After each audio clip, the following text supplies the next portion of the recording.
The year is 1241. Europe trembles as a storm approaches from the east. But this isn't the storm they expected. What if I told you that the greatest military force in human history, the Mongol Empire, had discovered the power to split atoms? What if Genghis Khan's descendants didn't just conquer with horses and arrows, but with the fires of the sun itself?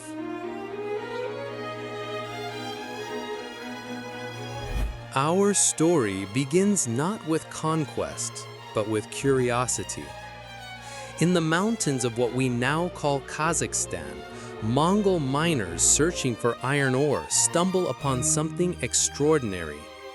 Strange, heavy rocks that glow with an otherworldly light. Rocks that make men sick if they handle them too long. But the Mongols are not merely nomadic warriors. They are also brilliant adapters of technology. Chinese gunpowder, Islamic astronomy, European siege engines. They absorb and improve everything they encounter. Now imagine if their shamans, steeped in the mysteries of earth and sky, recognized this glowing stone as the ultimate weapon. What they discovered was uranium, and what they would create would change the course of human history forever. The year is 1235, 6 years before the historical invasion of Europe. But in our timeline, something unprecedented is happening in the secret workshops of Karakorum. Using knowledge gathered from the four corners of their empire, Chinese metallurgy, Islamic mathematics, and captured European engineers, the Mongols begin their most ambitious project. They call it the Sun's Wrath, what we would recognize as the world's first crude nuclear device. The irony is breathtaking. While European knights still rely on swords and faith, while Islamic scholars debate philosophy in their libraries, the so-called barbarians of the steppes are splitting atoms. Picture the scene: forge fires burning day and night, the sound of hammers on metal echoing across the Mongolian capital, and at the center of it all, a weapon that could level mountains. Summer, 1240. In a remote valley, far from prying eyes, the Mongols prepare to test their ultimate weapon. Genghis Khan himself is present, son of the great Genghis, ruler of the largest land empire in history, and now, potentially, master of atomic fire. The test target is a mock city, built to resemble the European fortifications they plan to face. Stone walls, wooden towers, even livestock and mannequins dressed as knights, all waiting for annihilation. As the countdown begins in Mongolian, Advan, Yishun, Naiman, history holds its breath. What happens next will determine whether Europe falls not to conventional siege warfare, but to the power of atomic fire. The flash is visible for hundreds of miles, brighter than 10,000 suns. December 12, 1441. Our timeline has diverged completely from recorded history.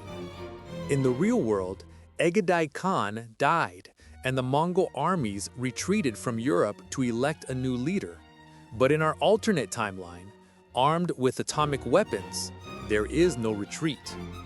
The first target is Kiev, the mother of Russian cities, a metropolis that has withstood countless sieges. But no siege in history has prepared them for what approaches from the east. Imagine the terror of medieval minds trying to comprehend atomic fire. They have no frame of reference for such destruction. To them, it must seem like the wrath of God himself, or perhaps the end of the world. The blast levels not just the city walls, but transforms the very landscape. Where once stood a proud city of 50,000 souls, now lies only a crater of glass and ash. News travels faster than the Mongol army, carried by terrified survivors who speak of fire from heaven, and cities turn to dust in moments.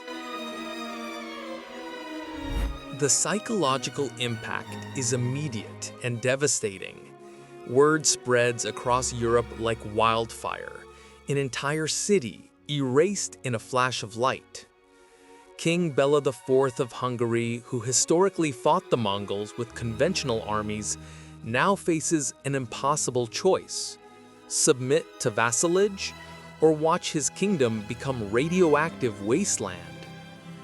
But the Mongols are strategic in their use of atomic weapons. They understand that fear is more powerful than destruction. Why waste uranium leveling every city when the mere threat can topple kingdoms? One by one, the dominoes fall. Hungary surrenders without a fight. Poland sends envoys bearing tribute. The Holy Roman Empire's armies dissolve as soldiers desert en masse, unwilling to face weapons that can literally move mountains. Even the church struggles to maintain unity. How do you rally faithful warriors against an enemy wielding what appears to be divine fire? Some priests declare it the work of demons.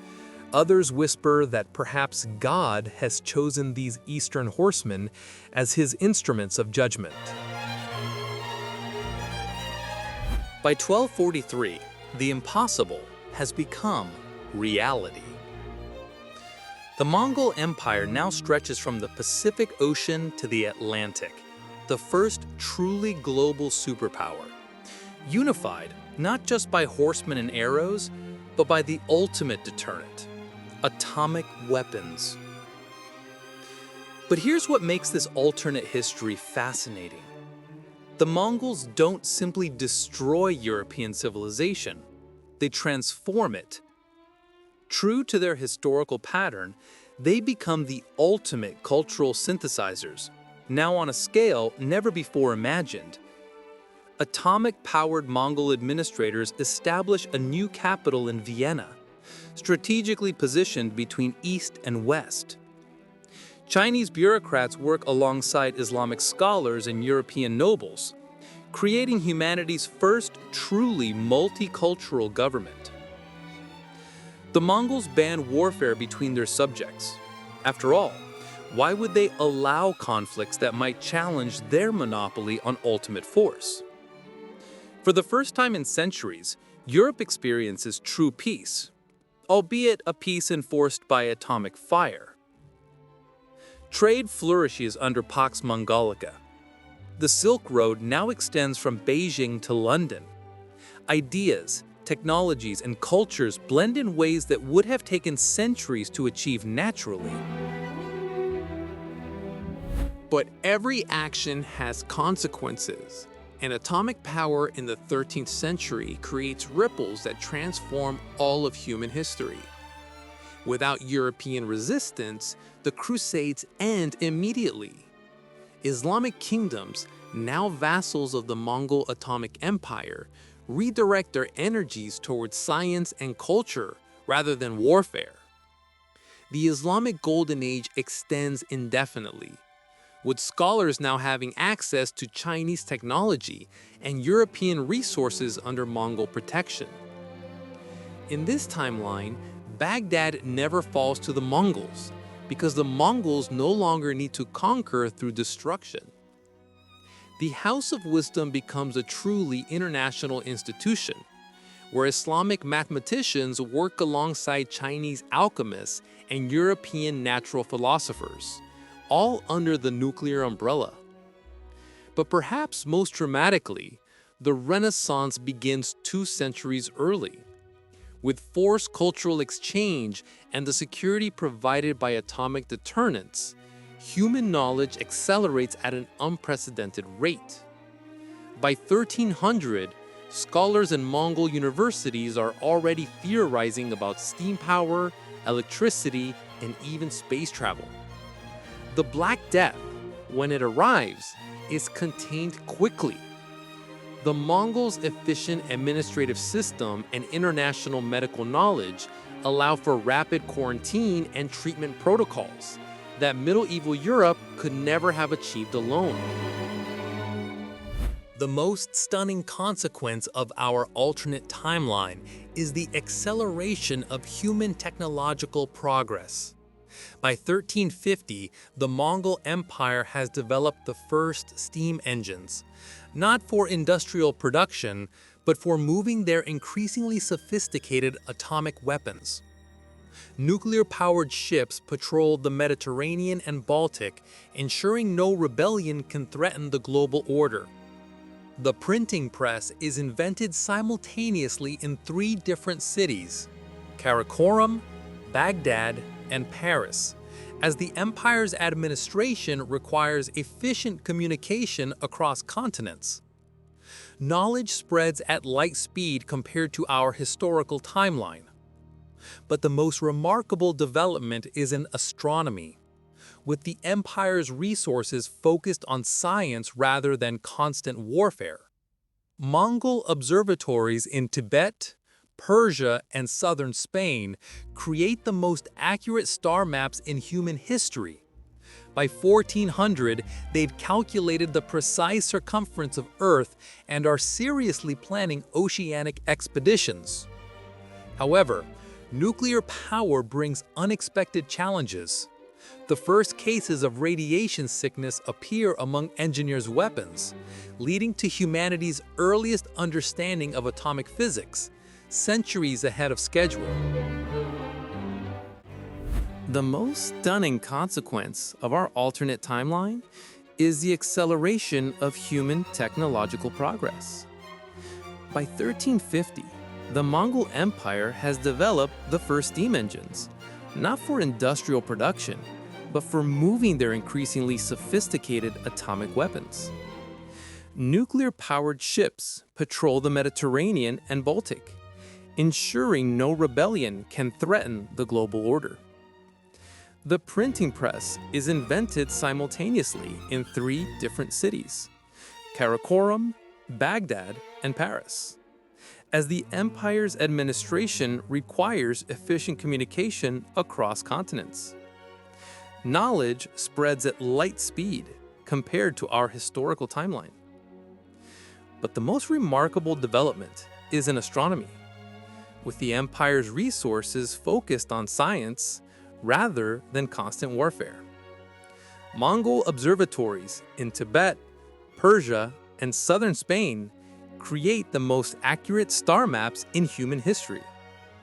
By 1400, they've calculated the precise circumference of Earth and are seriously planning oceanic expeditions. However, nuclear power brings unexpected challenges. The first cases of radiation sickness appear among weapons engineers, leading to humanity's earliest understanding of atomic physics, centuries ahead of schedule. Histories.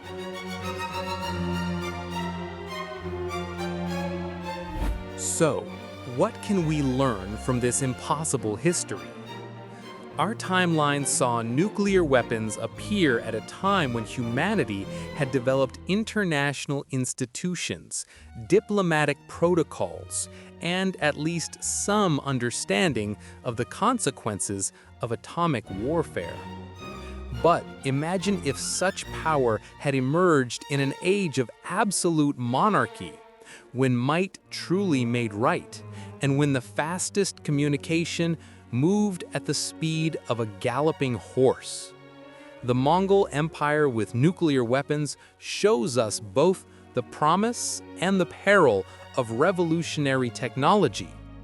Yes, they could have ended warfare, created unprecedented cultural exchange, and accelerated human progress by centuries. But they also would have poisoned the earth with radioactive contamination, created a world where freedom existed only at the pleasure of atomic overlords, and left humanity with godlike power but medieval wisdom.